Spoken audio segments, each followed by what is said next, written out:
38 años han pasado desde que en 1999 Audi debutaba oficialmente en las 24 horas de Le Mans, en aquel momento con 4 autos, 2 del equipo inglés, los R8C, que era la coupé con techo, y los 2 R8R, que eran los Roadsters, que finalmente fueron los que terminaron la carrera en tercer y cuarto lugar. El tercer lugar fue para Biela, Didier Theys y Emanuele Pirro, mientras que el número 7 terminaba en cuarto lugar con Michele Alboreto, Rinaldo Capello y Loren Aiello. El ganador de esa carrera fue el BMW V12 LMR con Vinkelhock, Martini y Dalmas, mientras que Toyota, una vez más, a muy poquito del final, se quedaba sin llevarse la bandera a cuadros de ganador y terminaba en el segundo lugar con Katayama, Tsuchiya y Suzuki. Eso sí, hacían el récord de vuelta en 3 minutos 35 segundos 2 décimas. Audi siguió desarrollando su auto, siguió compitiendo en las 24 horas de Le Mans en una historia riquísima que repasaremos precisamente en este programa del día de hoy. Todas las tecnologías se aplicaron, desde el motor naftero que estamos viendo hasta el año 2005, a partir del 2006 con el turbo diésel, y luego finalmente los híbridos para retirarse al final de la temporada 2016.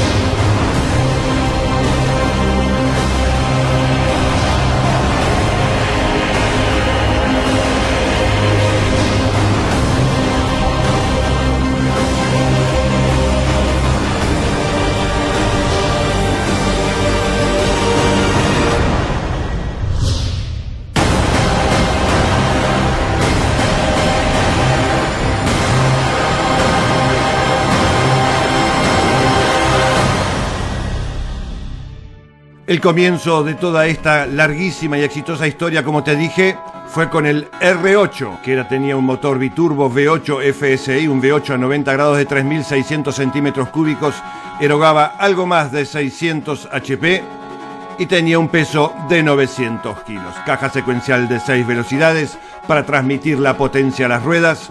Era un diseño en lo aerodinámico de Michael Fadenhauser. El chasis había sido diseñado por Wolfgang Appel, mientras que el motor era de Ulrich Bacenetsky.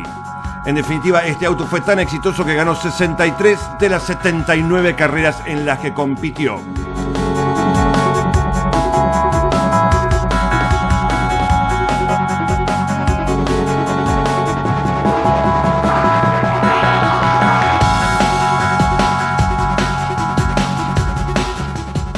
Un primer año exitoso, teniendo en cuenta que ocuparon el tercer y cuarto lugar. Debutar en las 24 horas de Le Mans siempre es difícil, hay que madurar al equipo, hay que hacer madurar al auto, y en definitiva Audi el primer año se fue con un podio. Volvieron en el 2000, hicieron el 1-2-3, en este caso ganaba Biela, Christensen y Pirro con 368 vueltas, Aiello, Magnish, que había hecho la pole, y Ortelli en el segundo lugar, mientras que Christian Abt, Michele Alboreto y Rinaldo Capello salían terceros. La pole había sido para Magnish en 3:36.124. La carrera se terminó con 207 kilómetros de promedio y el auto más rápido en esa carrera fue el R8 con 337 kilómetros por hora.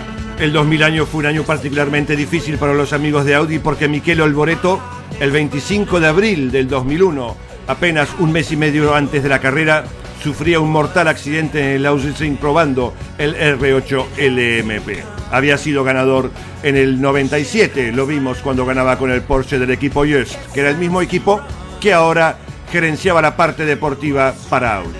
Finalmente Audi se presentó, obviamente, para las 24 horas de Le Mans, el clásico francés del 2001, e hicieron el 1-2 con Biela, Pirro y Christensen, nuevamente la misma tripulación del año anterior.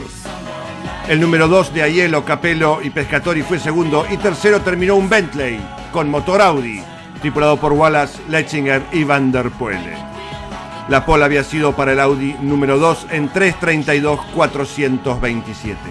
La riquísima historia seguía en el 2002 y hacían el 1-2-3 como para no dejar dudas quién era el dueño de esa comarca de Francia, precisamente Le Mans con su clásico francés. Biela, Christensen y Pirro ganaban a 213 de promedio.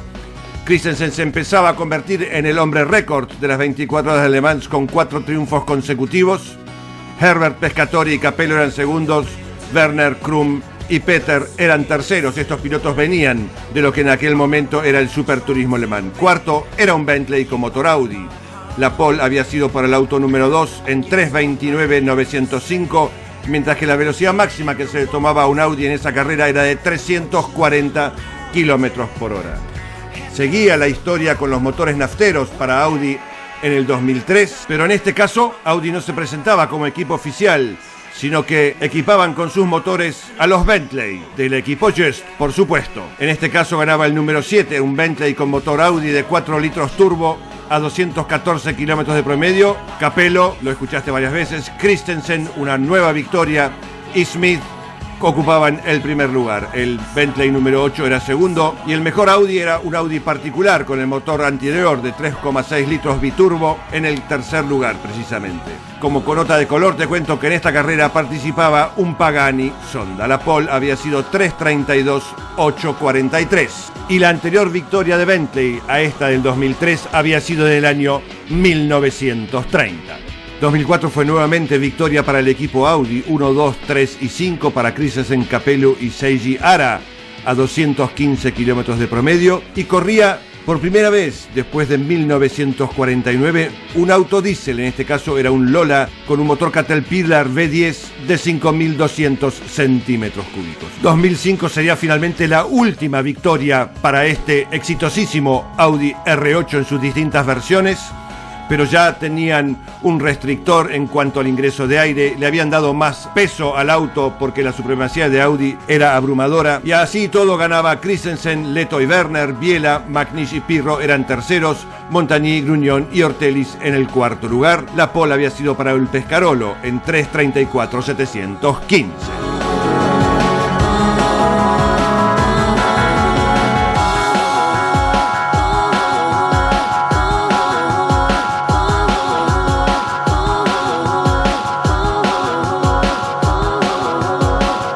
A partir del 2006, el R10 sería el sucesor de este exitosísimo R8, pero con la variante de que finalmente Audi venía con un motor turbodiesel que desarrollaría durante los años y se convertiría directamente en el matador, prácticamente invencible a excepción de un año. Lo veremos en el segundo bloque de nuestro programa del día de hoy.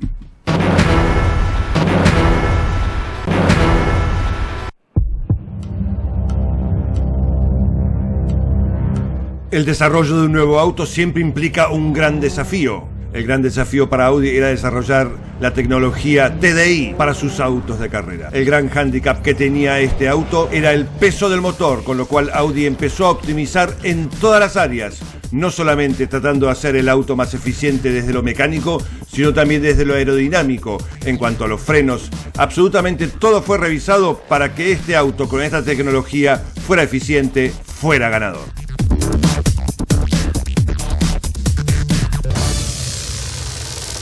Y precisamente Tom Christensen, a esta altura del partido ya el múltiple campeón de las 24 horas de Le Mans en todas las ediciones que ha ganado, nos cuenta que hemos trabajado muchísimo en la eficiencia, no solamente del motor en cuanto al combustible y tener que parar menos, sino que hemos trabajado en la eficiencia de las luces, algo muy importante para poder viajar rápido de noche.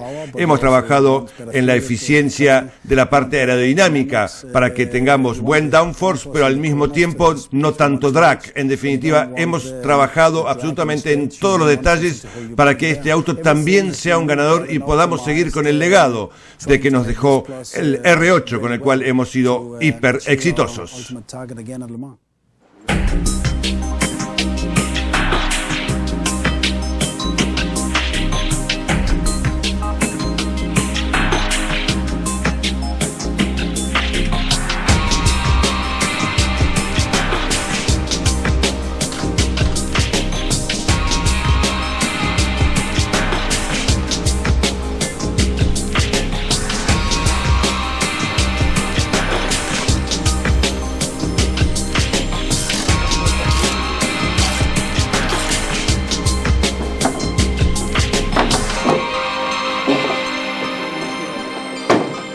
El director del proyecto, Harold Hebel, nos cuenta que Por el cambio de reglamentos que aplicó el ACO en el pasado agosto-septiembre 2005, de alguna manera nos complicó muchísimo el trabajo porque nos cambiaron radicalmente toda la aerodinámica que teníamos prevista para la parte delantera del auto. Sin embargo, en sinergia con los conceptos que aplicamos en el DTM, pudimos aplicar muchos de estos en este nuevo Audi R10 y obviamente hemos recuperado parte del tiempo perdido. Sin embargo, nos queda mucho por hacer para que el auto sea 100% efectivo.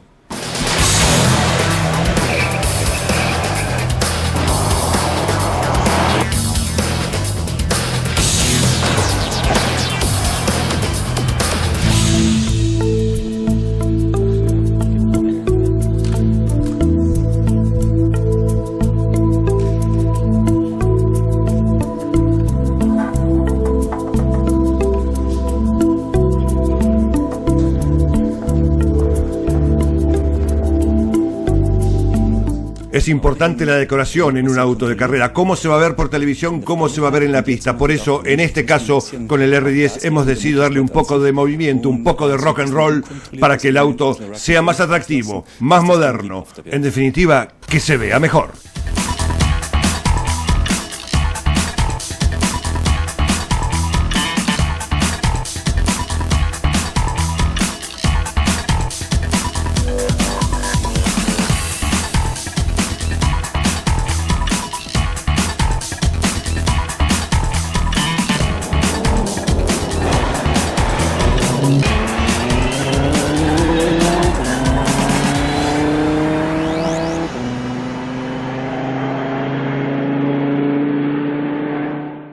En esta reseña que estamos haciendo del exitoso paso de Audi por Le Mans, llega el momento de hablar de la segunda tecnología que aplicaron y me refiero específicamente al turbodiesel.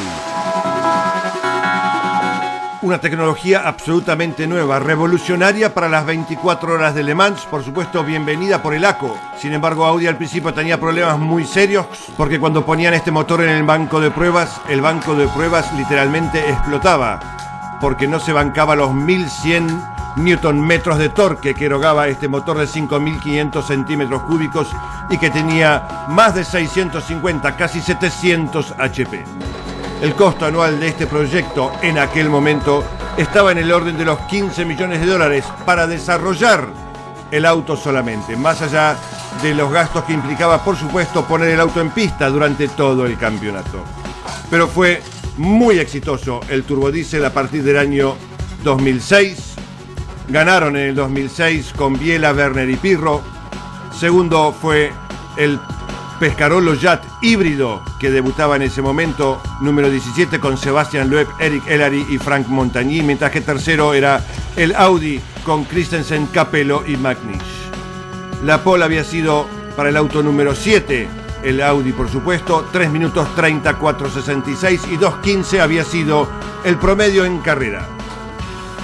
Para el 2007 hubo una pequeña modificación en el circuito, pero los amigos del ACO además ya empezaron a poner restricciones al turbodiesel porque vieron que el triunfante camino de Audi en las 24 horas de Le Mans continuaba de manera imparable. Por esto redujeron la capacidad del tanque de combustible de 90 a 81 litros para que tuvieran que parar más porque este motor era muy eficiente y le dieron a los nafteros algunas ventajas, más allá de que no les cambiaron la cantidad de litros que podían cargar. Por otro lado, también se pusieron muy rígidos con el tema de la temperatura dentro de los cockpits. Aquellos autos que tuvieran aire acondicionado no podrían tener una temperatura superior a los 32 grados en el cockpit, mientras que aquellos que corrieran sin aire acondicionado podían tener una temperatura máxima de 42 grados dentro del cockpit. Para esta carrera del 2007, el auto número 7 estaba piloteado por Jacques Villeneuve, Minassian y Sarrazin y abandonaban en la vuelta 30. Sin embargo, los Audi lograban el primer puesto con Werner, Pirro y Biela. Segundo era el Peugeot número 8 de Sarrazin, Lamy y Bourdais.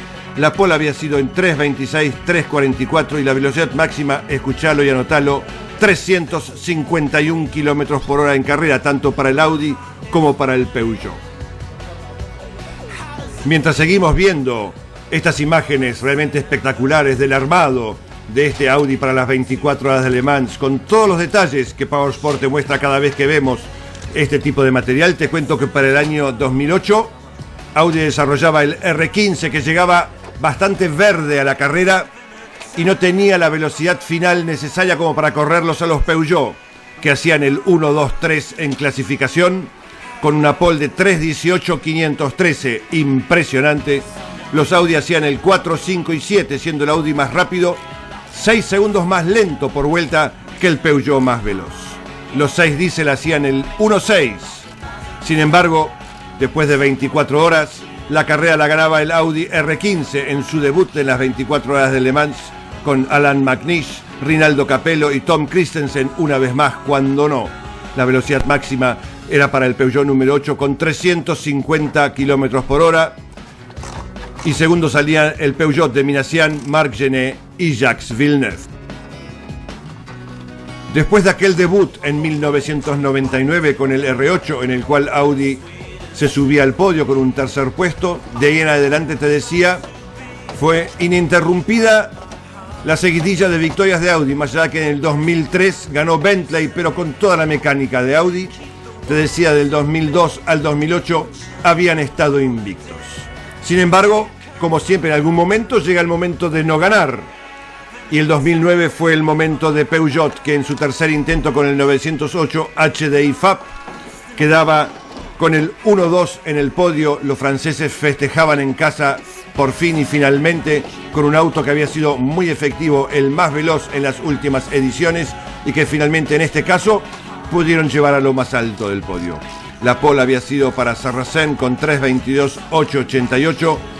Peugeot hacía el 1-2 y tercero era el Audi número 1, el R15, que estaba en una segunda fase de desarrollo, con el cual seguirían, por supuesto, a partir de 2010, 2011, 2012, de ahí en adelante.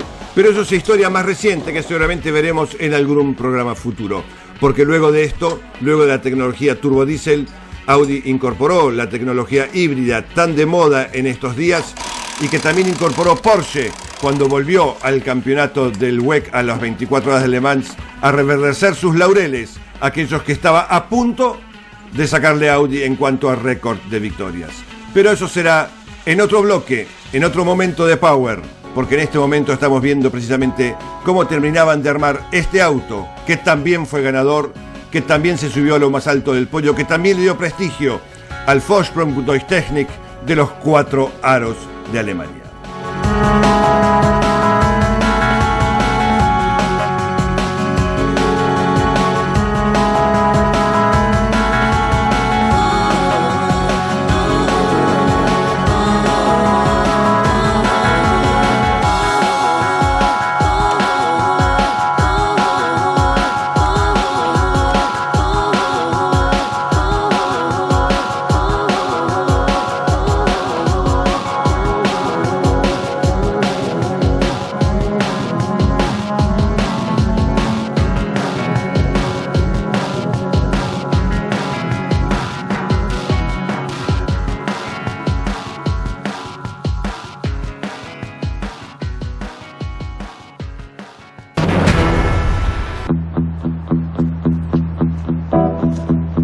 Te decía hacia el final del bloque anterior que llegó el momento en el cual Porsche volvió a reverdecer sus laureles, a lograr más victorias y por supuesto seguir siendo el dueño y el patrón de Le Mans. Y de esta manera Audi le daba la bienvenida.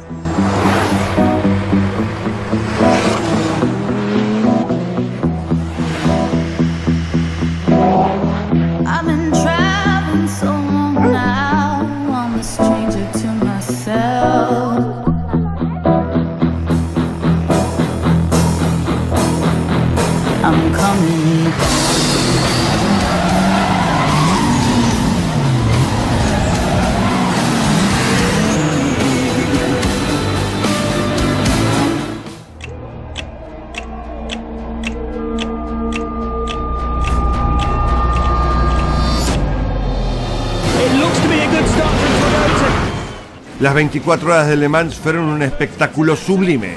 Marcaron por un lado el regreso de Porsche a las 24 horas de Le Mans y al Campeonato Mundial de Resistencia, al WEC, para reverdecer sus laureles, para seguir siendo el más ganador dentro de la historia del clásico francés.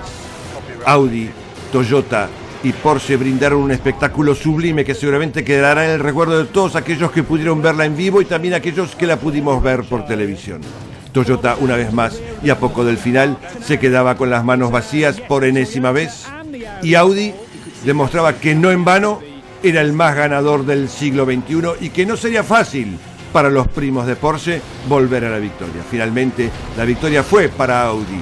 Es historia reciente que seguramente, como te dije, veremos en otro Power más adelante. 2015 y 2016, finalmente Porsche se quedó con lo más alto del podio, volvió a poner las cosas en su lugar, y 2017 será el momento de Toyota.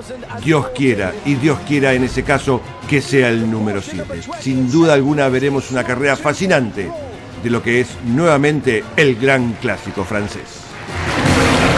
The four rings will be once again victorious. They have proved to be the best team. It is Audi that wins the 24 hours.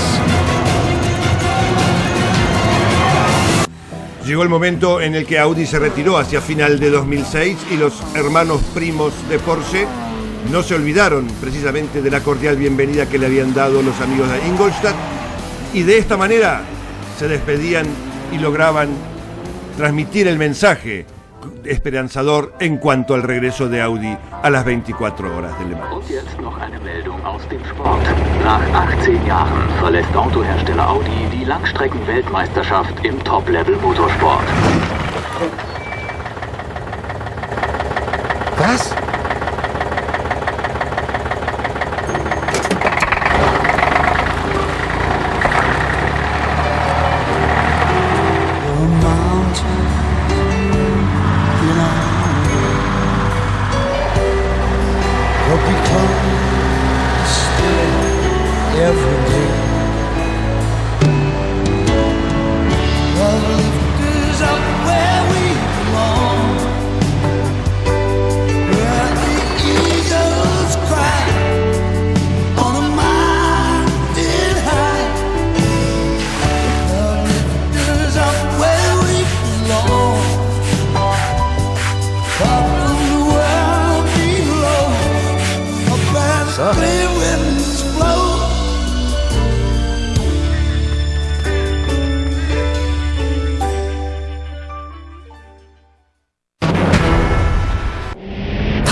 Llega el momento de despedirme y convocarte, por supuesto, para que dentro de 7 días nuevamente compartamos media hora con los autos y los autos de carreras. Seguramente la historia de Audi con Le Mans no terminó en 2016 y volverán a reverdecer los laureles que se puedan haber marchitado con el transcurso de los años. Por hoy, simplemente gracias, un fuerte abrazo y dentro de 7 días voy a estar acá esperándote.